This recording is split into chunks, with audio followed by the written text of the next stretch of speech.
हाय दोस्तों, तो मैं निकल चुका हूँ रांची स्टेशन पे और रांची स्टेशन से मैं सुल्तानगंज के लिए निकल गया हूँ। और फिर मैं पहुँच चुका हूँ सुल्तानगंज और सुल्तानगंज से स्टेशन से मैं जा रहा हूँ गंगा जल लेने के लिए। तो रास्ते में आपको आपकी ज़रूरत की सारी चीज़ें जो कांवड़ यात्रा में यूज होती है, भी कांवड़ हो गए चाहे जल लेने का सारा चीज़ आप ले सकते हैं। फिर मैं पहुँच जाता हूँ गंगा जी के पास और वहाँ पे जाकर स्नान करता हूँ और अपना जल लेकर के संकल्प करवाता हूँ पंडित जी से। वहाँ पे बहुत सारे पंडित जी आपको मिल जाएंगे। यहाँ पे भीड़ बहुत ज़्यादा तो देखने को नहीं मिल रहा है, लेकिन ठीक है। और फिर मैं जल भर के वहाँ से निकल जाता हूँ।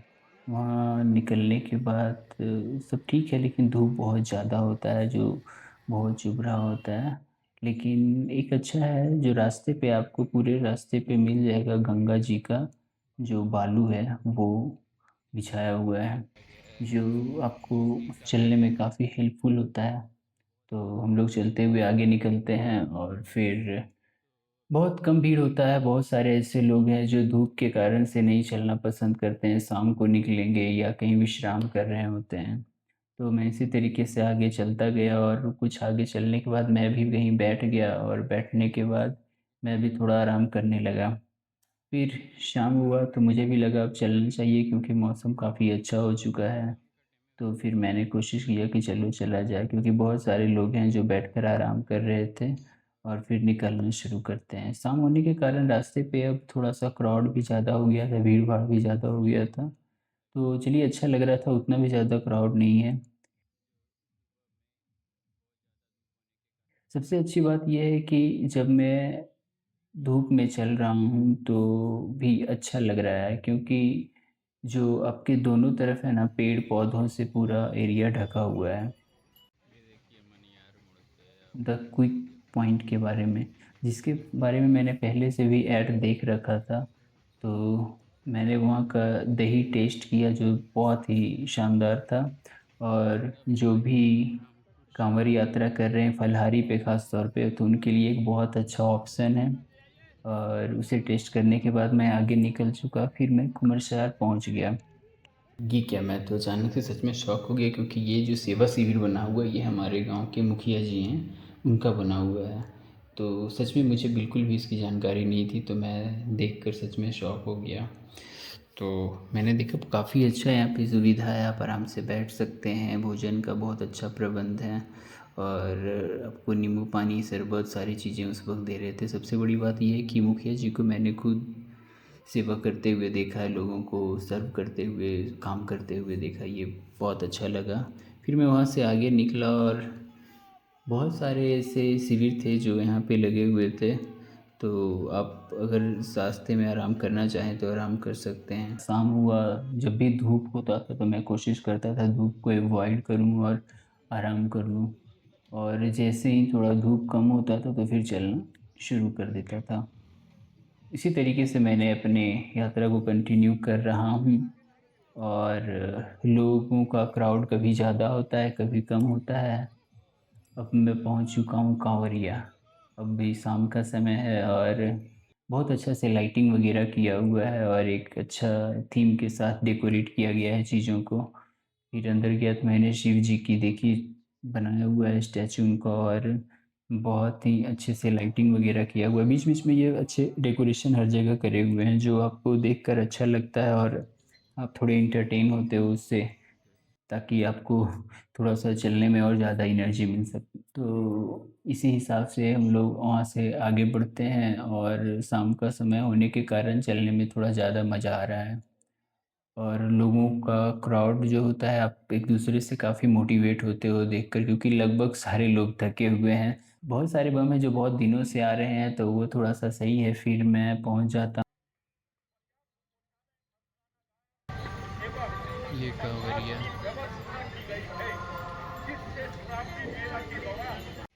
हूँ। हाँ, तो हम लोग पहुंच जाते हैं जमुआ बॉर्डर, वहाँ भी अच्छा ये डेकोरेट किया भाई गया है। जमुआ में आए हुए हम लोग। ये जमुआ के ब्रिज के नीचे का। तो जो ये कार्यक्रम करवा रहे हैं जिनका भी सेवा शिविर है, उनका नाम है मिसेज रितु सिंह, जो कि एक इंस्टाग्राम पे इन्फ्लुएंसर है। इंस्टाग्राम और यूट्यूब पे दोनों पे वो वीडियोज बनाते हैं। तो काफ़ी लोग उनको जानते हैं, मैं भी उनको जानता हूँ। तो अच्छा वीडियो बनाते हैं और अपने ये कांवड़ का जो काम कर रहे हैं उसका बहुत सारा वीडियो आजकल वो अपलोड कर रहे हैं। तो चल के देखते हैं कि ज़रा कैसा है वहाँ पे। तो मैंने देखा अच्छा है, व्यवस्था सारी अच्छी है वहाँ पे। लोगों को खाने के लिए बहुत अच्छा से बनाया गया है, लोग टेबल कुर्सी लगा करके अच्छे से खा रहे हैं। और बैठने का भी अलग है सारा व्यवस्था। उस वक्त तो वहाँ पे वो थी नहीं, कहीं बाहर गए हुए थे। मैंने उनके जो स्टाफ है उनसे बात किया तो पता चला कि वो भी देवघर गए हुए हैं। फिर कुछ देर वहाँ विश्राम करने के बाद मैं वहाँ से निकल गया। हम लोग पहुंच चुके और हैं। फिर मैं रात के विश्राम करने के बाद अगले सुबह में चलना शुरू कर दिया था। तो फिर मैं पहुँच गया हूँ अभी गुड़ियारी नदी। तो गुड़ियारी नदी पहुंचने के बाद बहुत अच्छा लग रहा है। ये मुझे ही नहीं, जितने भी कांवरिया होते हैं, ये एक पॉइंट जो होता है गुड़ियारी नदी, सब लोगों को बहुत अच्छा लगता है। एक तो नीचे पानी है उसमें चलना अच्छा लगता ही है, साथ में हम लोग को ये पता चल जाता है कि हम लोग अब बाबा के काफ़ी करीब आ चुके हैं। यहाँ से जो दूरी है बहुत ज़्यादा, तो मुझे लगता है 10 से 15 किलोमीटर की दूरी है, 15 किलोमीटर की दूरी है। तो एक अच्छा लगता है कि अब काफ़ी नज़दीक आ गए हैं, इसलिए गुड़ियारी नदी आने के बाद एक अलग ही लेवल पे हम लोग खुशी का अनुभव करते हैं। और बहुत सारे यहाँ पे है व्यवस्था, लोग खाने पीने का, लोग फ़ोटो क्लिक करवाते हैं।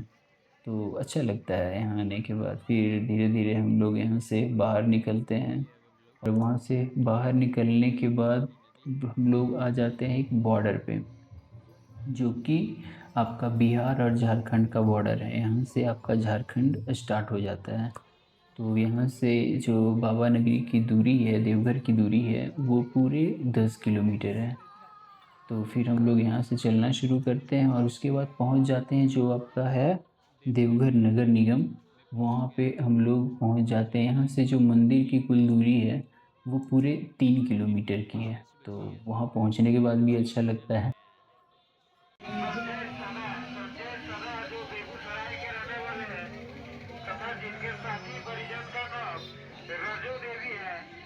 घर पहुँच चुके हैं और यहाँ पे देख सकते हैं कि भीड़ है, अच्छी खासी भीड़ है।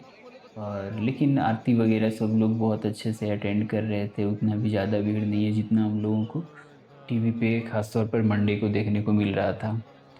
तो अच्छा है आज का जो है देखने का माहौल, आप सारी मंदिरों को देख सकते हैं। और मुझे जल चढ़ाने में ज़्यादा टाइम लाइन में तो नहीं लगना पड़ा, क्योंकि काफ़ी स्मूथली हो गया था उस वक्त का। बल्कि कहा गया है कि 7:30 से 8 बजे के बाद यहाँ पे आरती शुरू हो जाती है, उसके बाद क्राउड बढ़ जाएगा। तो मैंने आसानी से वहाँ पे जल चढ़ा लिया और उसके बाद मैं निकल गया बासुकीनाथ की तरफ। बस इतना पहुंचने में आपको 1 से 1.5 घंटे का समय लग जाता है। अगर ट्रैफिक नहीं है तो, ट्रैफिक रहने पर तो कुछ नहीं कहा जा सकता है। फिर हम लोग पहुंचे बासुकीनाथ। और बासुकीनाथ पहुंचने के फिर हम लोग बासुकीनाथ पहुंच गए और वहां पहुंचने के बाद ये जो उनका मुख्य द्वार है, और वहाँ प्रवेश किया। और प्रवेश करने के बाद वहाँ पे बहुत ज़्यादा आपको लाइन का प्रॉब्लम नहीं आता है, लेकिन थोड़ी पता नहीं क्या प्रशासन का इशू है। जो आप मैं जब था लगता है 100 से 200 से ज़्यादा लोग नहीं होंगे, उसके बावजूद उन्होंने लगभग 2.5 से 3 किलोमीटर की दूरी हम लोगों को पूरा घुमाया मंदिर के चारों तरफ। अननेसेसरी, ना मेरे आगे कोई आदमी था ना पीछे में कोई बहुत ज़्यादा क्राउड है, लेकिन वो पूरा प्रोसीजर बना हुआ है कि आपको उतना चल कर जाना होगा। और अगर आप वीआईपी पास लेकर जाते हैं तो आपको बहुत जल्दी पूजा करने का मौका मिलेगा। तो मैंने नॉर्मली देखा कि मुझे लगा बहुत ज़्यादा क्राउड नहीं है तो इधर से जा सकते हैं, लेकिन ऐसा कुछ हुआ नहीं। तो पूजा किया गया और पूजा करके मैं वहाँ से आराम से